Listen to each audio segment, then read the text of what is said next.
Alright, I decided to cover SBC Gaming news. I've been reading that subreddit every day, multiple times a day, because I'm like super into it right now. And so I don't know if I'm going to do this for the foreseeable future, but I decided to cover the news. I mean, I just wanted to talk about it. That's it. I got a Miyoo Mini Plus. I got the Atomic Purple because I had a Game Boy Color, the translucent purple one. And yeah, it's been pretty good to me. I'm playing a Link's Awakening DX on it right now.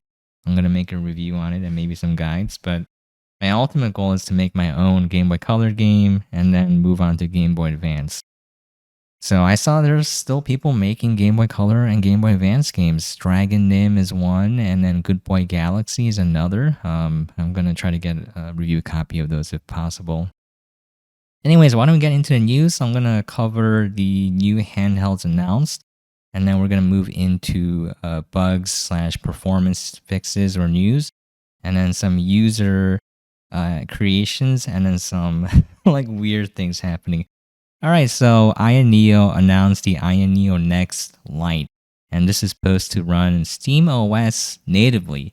And this is supposed to be a quote-unquote budget handheld, and for Ayaneo, I don't know what that means because their handhelds are probably one of the most expensive ones in the market. So if you take a look here, it's kind of weird because there was a Reddit post, and then there was another like longer newsletter that got deleted. I can't seem to find it. But here it is. This is kind of the advertisement, and it's saying that it has the kind of trademark like luxury items of Ayaneo handhelds like Hall effect joysticks, all that. But it's gonna have an 800p screen, and it's gonna have SteamOS running natively. And it says subscriptions open at 9:30 p.m. today. So I might make a very short update video, but I'm kind of interested in seeing this. Mostly when I use handhelds, I'm looking for emulation. Like I want to emulate up to PS2 and GameCube, and if it can run those perfectly, that's fine. For something like this, I just want Game Boy Color and Game Boy Advance mostly. PlayStation 1 is a bonus. So yeah, I'm interested in seeing the price range and the quality if it can compete with the Steam Deck. Now, the Steam Deck OLED is around $600 after tax. So, it's going to be hard to beat that. And then you can get a 256 gigabyte LCD model. If you can get a refurbished, you can get it for like under 300. So I'm interested in the price range. Okay, going on, we have the MSI Claw. The Consumer Electronics Show is running right now. So there's a lot of channels releasing videos on the MSI Claw.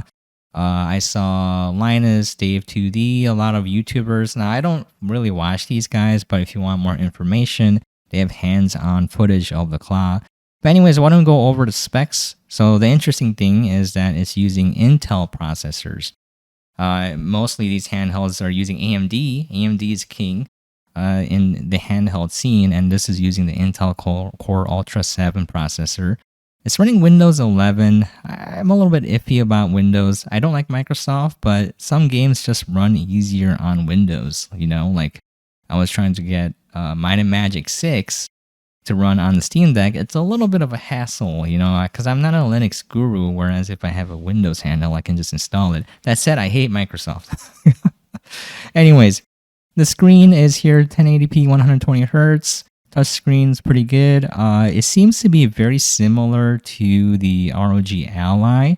I think I saw one review, Dave2D pointed out, where this might have some improvements, specifically on how easier it is to press the back trigger buttons, and it feels a little bit more ergonomic, I suppose. But I'm really interested in seeing the benchmarks. They didn't really allow people to run benchmarks on the thing, so comes down to benchmarks and price. More competition is a good thing. Okay, we got another handheld console announced, the Atari Gamestation Portable.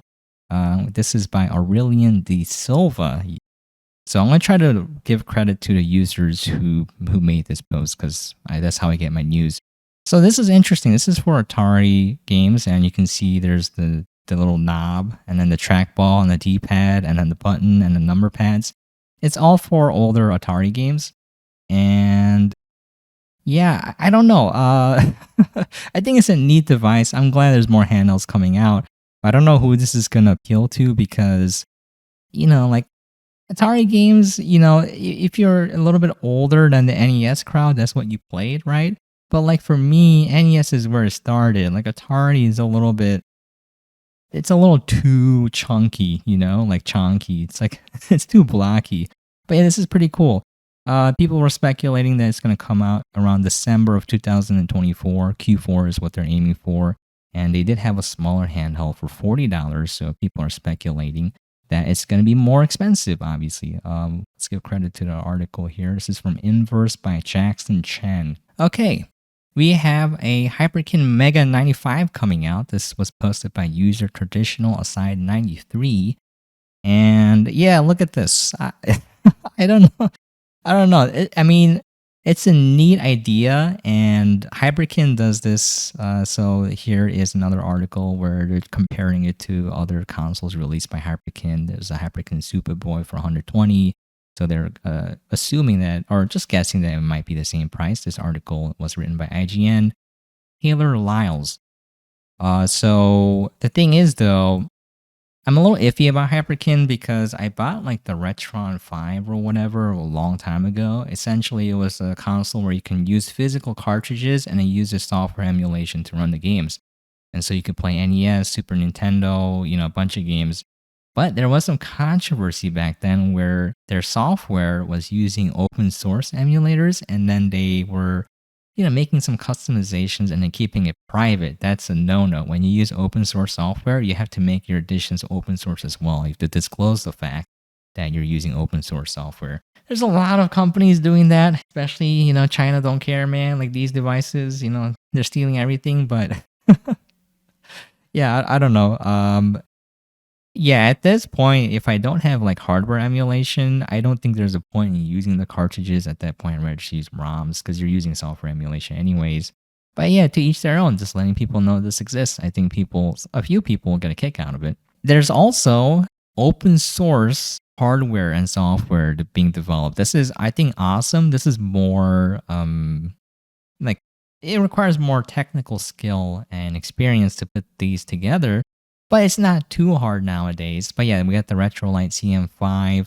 This is a open source Linux handheld in development, and you can just check out the GitHub.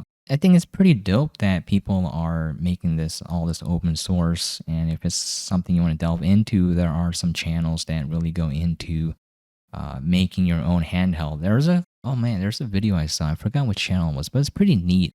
This was posted by user Dazzling Ask 4990. I've been looking at hardware mods. I've been watching a lot of Macho Nacho productions. Like, I don't know if these people are good or not, but I like the content they're putting out. So, some interesting hardware mod scenes. It's still in development for older consoles. Like, there's a solderless GameCube mod where you can still use the optical drive.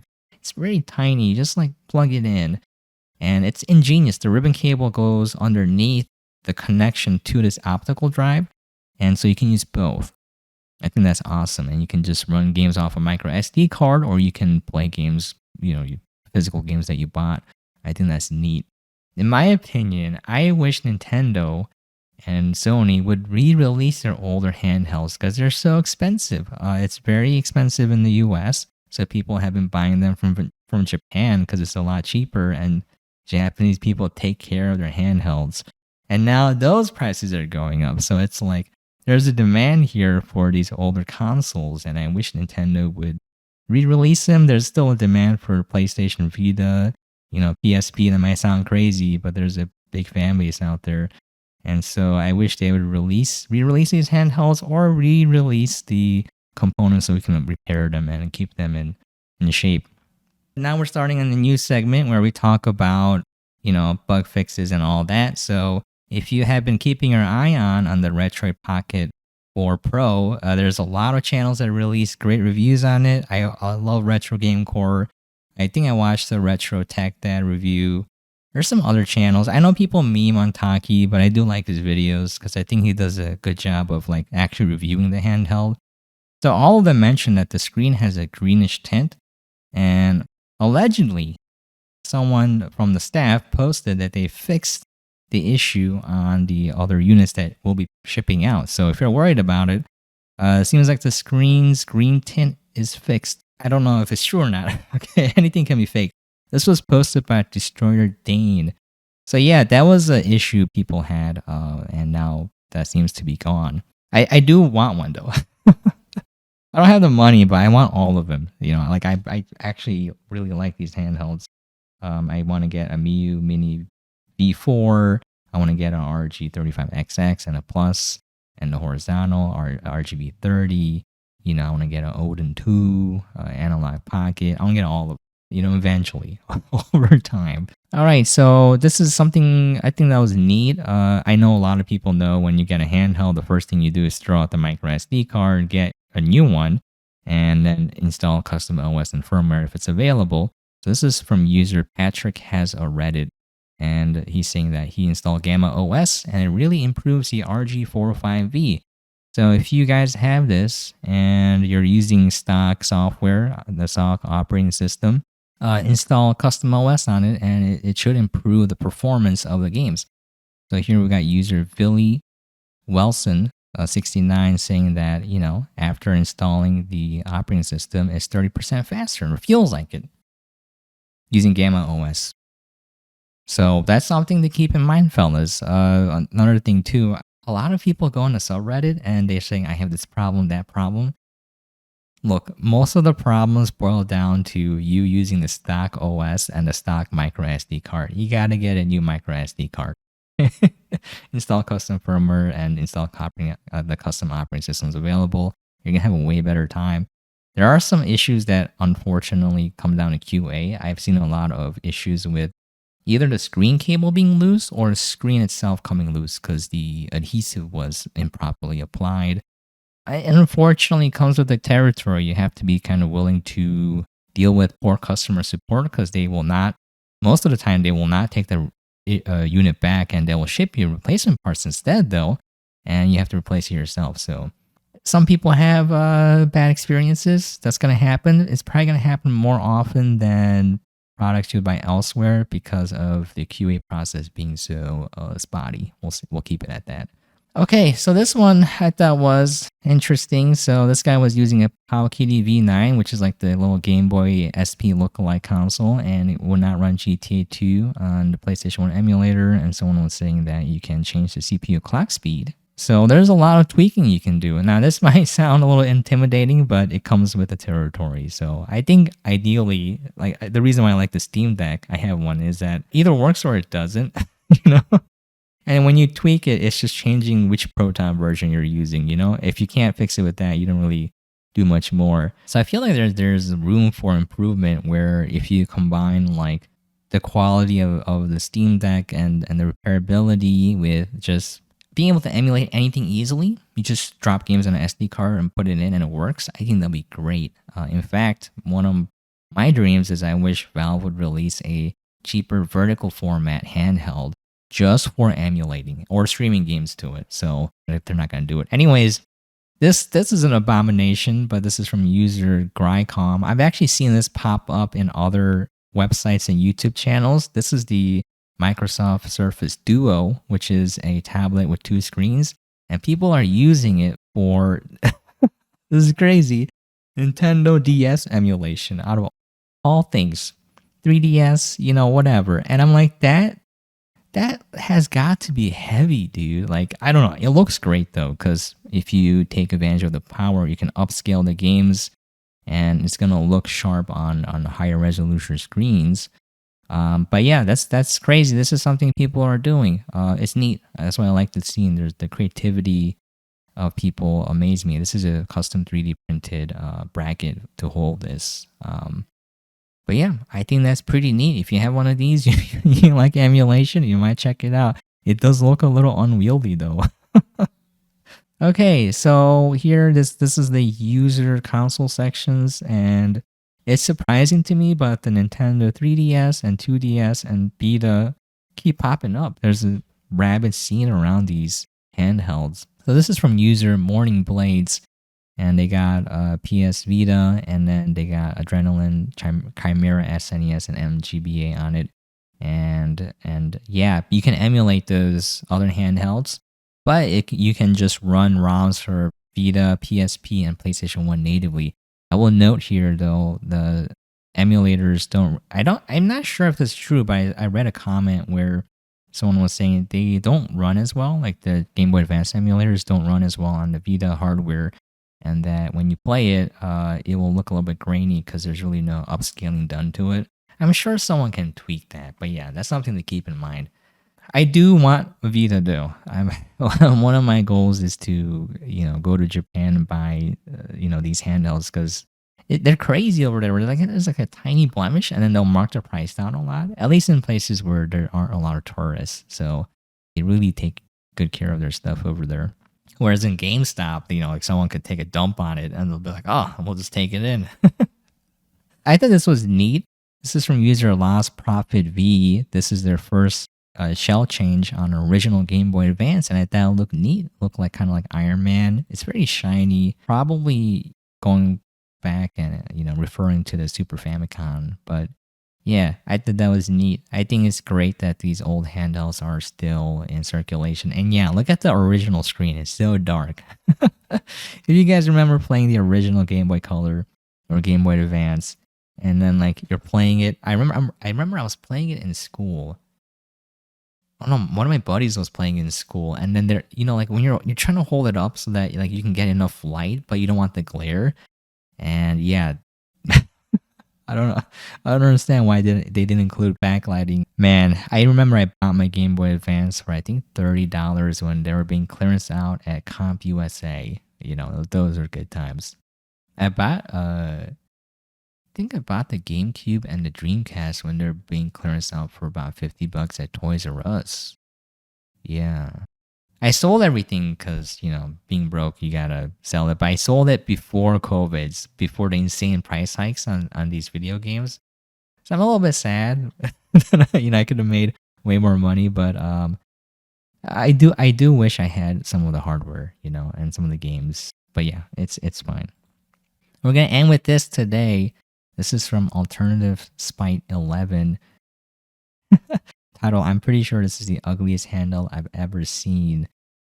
Yeah, that's a lot going on right there. And then someone countered with the R43 Pro. That's user JK Moogle. All right. I want to note here, I do remember reading a couple other consoles are coming out. My setup's ghetto, but mainly the reason why I keep it ghetto is this is what I do for fun. I don't want it to be quote unquote content or feel like work. So I'm just gonna keep it simple and do what I want to do. And it might not be for everyone, that's fine. Oh yeah, the GKD Pixel Metal. This is a contender to the tiny form factor handhelds like the RG Nano and the Miyoo Mini, but it's kind of expensive. It has a metal body. There's some reviews out there already. It's something to keep an eye on if you want a tiny console. And there's also the R33S coming out. There's some videos online. This is essentially a clone of the Miyoo Mini, and it seems to have better hardware. So we'll see. I don't know about the build quality, but more competition is good. I'm interested in the price as well. If it's cheap, that'll be great. If it can run Onion OS, that'll be great. I'm just happy that more handhelds exist. All right, that's going to be it. Thank you for dropping by and watching. I really appreciate it. If you have any comments, let me know. If you got any feedback, let me know as well. I'm probably going to keep it like this, just casual, me reading off of posts, and I'm going to try to give credit to everyone possible. Sometimes I might forget. I'm going to try to include all the links as well, so you can click on it and see for yourself. That's gonna be it. I'm super into handhelds right now and retro games. My goal is to develop a Game Boy Color game, and then the ultimate goal is to release a Game Boy Advance game on a cartridge. I think that's awesome. I think there's something about retro games that brought back the fun of playing video games, where I was getting burnt out on modern games because I reviewed a lot of indie games, mostly indie games, the past 4 years or so, and I was going at a pace of like 100 to 150 games a year. And that kind of burned me out, and I could see that the general gameplay design was devolving. It wasn't improving. There's a lot of quality of life improvements, for sure. But like in terms of the quality of the gameplay being fun, quote unquote fun, was devolving even in indie games. Now, not every game is like that. There's definitely games that are like very just masterpieces. I think Baldur's Gate 3 is mind-boggling because I saw some ways that you can like tackle one quest and it was insane. Like you can befriend spiders and then lead a spider uprising. There's so many. It's mind-boggling, right? And when I play newer games, I see that they're kind of stuck in their mentality for designing a game, in that they feel like they need a conveyor belt or a treadmill of content and constant progression and micro tasks, because gamers without that, they feel like they're not accomplishing anything, which is weird because you're just doing the same repetitive task over and over again and wasting time, which is the opposite of accomplishing anything. And when I was playing Link's Awakening DX, I realized that, these games are more fun. And, like it's just simpler. I don't want retro achievements. I think that ruins the purpose of playing these games, because if you need achievements to play the game, it means you're addicted to getting achievements and the game isn't really fun. That's what it means. If you need achievements to play a game, the game isn't worth playing. So that's the thing. Like there's a game when you play it and you're like, this isn't fun for me. You move on until you find something that you do find fun. Whereas modern gaming, you will play a game that you really don't find fun, but you find it engaging and it has that constant dopamine drip of progression. And so going back and playing these older games, I'm like, yeah, this feels a lot better. I don't think it necessarily mean older games are better. By far, there's a lot of old games where I'm like, I don't want to touch it. Like playing through Link's Awakening, I noticed that they could have done some improvements. Like why is the power bracelet an item? It could have been a passive upgrade like the flippers. There's a couple of things where I'm like, why do I have to keep switching items? Why is the text repeated over and over again? Or like touching a block where I can lift it. I already know I can lift it. Just show it to me, a few times in the beginning. Anyways, all of that is in later Zelda games, so it's kind of interesting to see, how they improve each game. Anyways, I'm digging the handheld scene. Anything I'm looking forward to? Not really. Like I have a very limited budget, so I bought this, and that's pretty much it. Keeping my eye on prices and specs of the new hardware coming out. And another thing is, when I read the subreddit, a lot of people are like, which handheld is the perfect, quote unquote, perfect one for my needs? And there really isn't such a thing. There's general things, but the reality is, it's pretty much comes down to, do you like horizontal or vertical? And then what's your budget, And then what kind of games would you like to emulate? Because these handhelds are getting crazy good lately. Like they can do a lot. Yeah, it's crazy. So anyways, it's going to be it. I'm going to have a couple more news segments whenever I see something new pop up or enough chunks of news piling up. I'll make another episode, and that's going to be it. All right, hope you guys enjoyed, and I'll catch you guys next time.